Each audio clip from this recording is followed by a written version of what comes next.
Assalamualaikum warahmatullahi wabarakatuh. Perkenalkan, nama saya Fatra Ningsi Ahyani dengan NIM 1314222020. Di sini saya akan menjelaskan komunikasi dalam organisasi.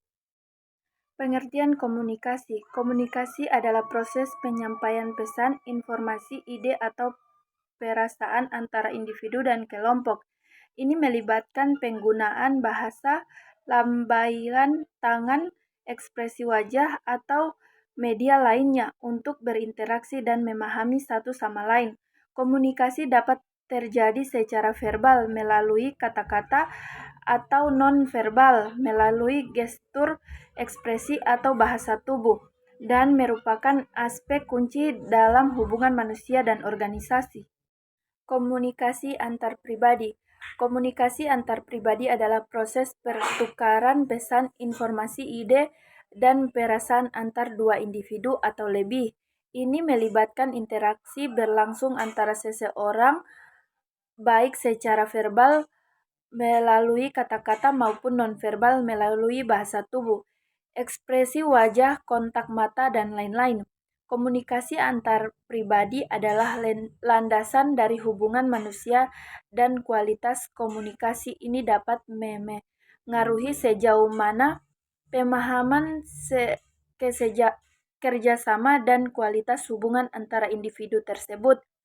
Ini juga melibatkan mendengarkan dan dengan aktif, menyampaikan pesan dengan jelas, dan memahami emosi dan perasaan atau satu sama lain.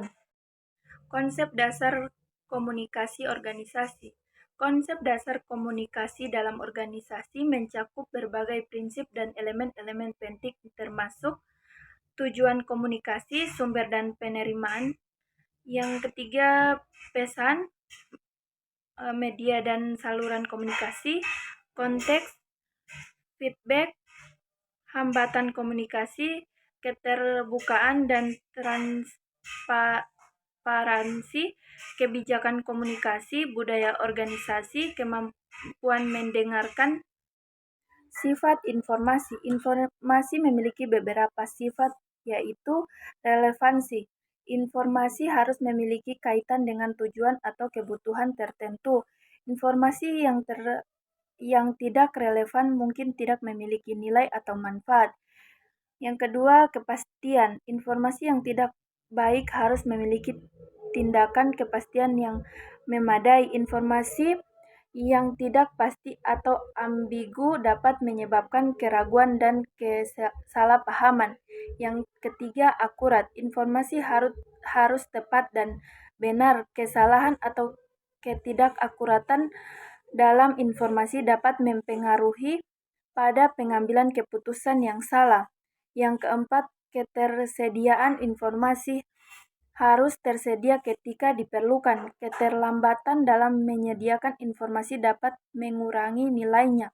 Yang kelima, kejelasan. Informasi harus disampaikan dengan secara yang jelas dan mudah dipahami. Informasi yang rumit atau ambigu dapat menyulitkan pemahaman.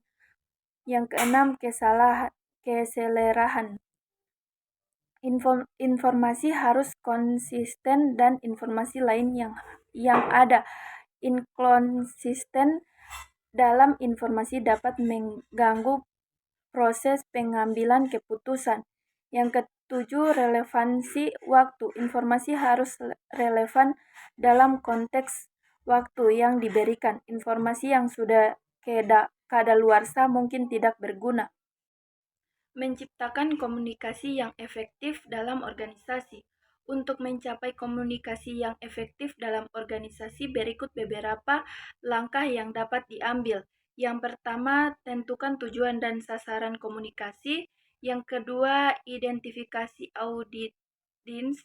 Yang ketiga, pesan yang jelas. Keempat, pilih saluran yang tepat. Yang kelima, konsistensi pesan.